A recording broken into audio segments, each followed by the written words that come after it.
Livro dos Espíritos, capítulo 7, Retorno à vida corporal. Prelúdios do retorno, união da alma e do corpo, aborto, faculdades morais e intelectuais do homem, influência do organismo, idiotia, loucura da infância, simpatias e antipatias terrestres, esquecimento do passado.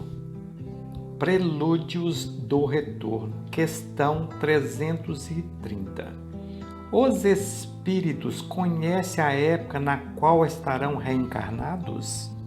Eles a pressentem, como o cego sente o fogo de que se aproxima. Sabe que deve retornar um corpo. Como sabeis que devereis morrer um dia, mas sem saber quando isso ocorrerá.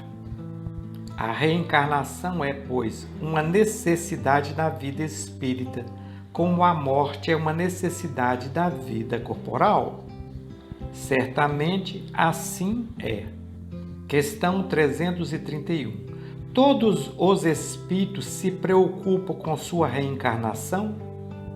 Existem os que nem pensam nisso, que mesmo não a compreendem, e isso depende de sua natureza mais ou menos avançada. Para alguns, a incerteza em que se encontram sobre seu futuro é uma punição. Questão 332. Pode o espírito aproximar ou retardar o movimento de sua reencarnação? Pode-o aproximar solicitando-o por seus votos. Podem também o retardar, se recua diante da prova, pois entre os espíritos existem também covardes e indiferentes. Todavia, não o faz impunemente. Sofre com isso como aquele que recua diante de um remédio salutar que o pode curar. Questão 333. Se um espírito se encontra bastante feliz numa condição mediana entre os espíritos errantes e que não tivesse a ambição de se elevar, poderia prolongar esse estado indefinidamente? Não indefinidamente. O processo é uma necessidade que o espírito experimenta, cedo ou tarde. Todos devem elevar. É seu destino. Questão 334. A união da alma com um tal ou tal corpo é predestinada ou bem não é senão no último momento que se faz a escolha. O espírito é sempre designado antes. O espírito, escolhendo a prova que deve suportar, pede a encarnação. Ora, Deus que tudo sabe e tudo vê, sabe e vê antecipadamente que tal alma se unirá a tal corpo. Questão 335. O espírito tem a escolha do corpo no qual deve entrar ou somente do gênero de vida que lhe deve servir de prova?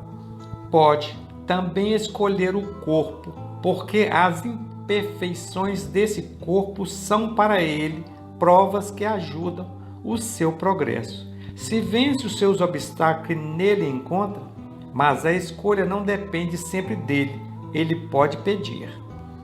Poderia o espírito, no último momento, recusar o corpo escolhido por ele? Se o recusasse, sofreria muito mais do que aquele que não teria tentado nenhuma prova. Questão 336. Poderia acontecer que uma criança que deve nascer não encontrasse espírito que quisesse se reencarnar nele? Deus aí proveria. A criança, quando deve nascer viável, está sempre predestinada a ter uma alma. Nada foi criado sem finalidade. Questão 337. A união do espírito com o corpo pode ser imposta por Deus? Pode ser imposta, assim como as diferentes provas, sobretudo quando o espírito não está ainda apto para fazer uma escolha com conhecimento de causa. Como expiação, o espírito pode ser constrangido a se unir ao corpo de tal criança que, pelo seu nascimento e a posição que terá no mundo, poderá vir a ser para ele um instrumento de castigo. Questão 338. Se acontecesse que vários espíritos se apresentassem para o mesmo corpo que deve nascer, o que decidiria entre eles? Vários podem pedir. Em semelhante caso, é Deus que julga qual é o mais capaz para desempenhar a missão a qual a criança está destinada. Mas, se disse, o espírito é designado antes do instante em que deve se unir ao corpo. Questão 339. O momento da encarnação é acompanhada de uma perturbação semelhante àquela que tem lugar à desencarnação? Muito maior e, sobretudo, mais longa. Na morte, o espírito sai da escravidão. No nascimento, ela entra. Questão 340. O instante em que o espírito deve se encarnar é para ele um momento solene? Realiza esse ato como uma coisa grave e importante para ele? É como um viajante que embarca para uma travessia perigosa e não sabe se encontrará a morte nas ondas que enfrenta. Questão 341. A incerteza em que se encontra o espírito sobre os eventuais sucessos nas provas que vai suportar na vida é para ele uma causa de ansiedade antes da sua encarnação?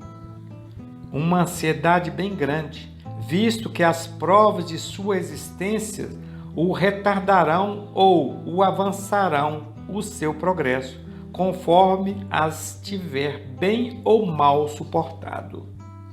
Questão 342. No momento da reencarnação, o espírito está acompanhado por outros espíritos de seus amigos que vêm assistir à sua partida do mundo espírita, como veio receber quando nele reentra? Isso depende da esfera que o espírito habita. Se está nas esferas onde reina a afeição, os espíritos que amam o acompanham até o último momento, encorajam-no e, frequentemente mesmo, o seguem na vida. Questão 343. Os espíritos amigos que nos seguem na vida são algumas vezes aqueles que vemos em sonho, que nos testemunham afeição e que se nos apresentam sob aparências desconhecidas. Muito frequentemente são eles. Vêm nos visitar como ides visitar um prisioneiro.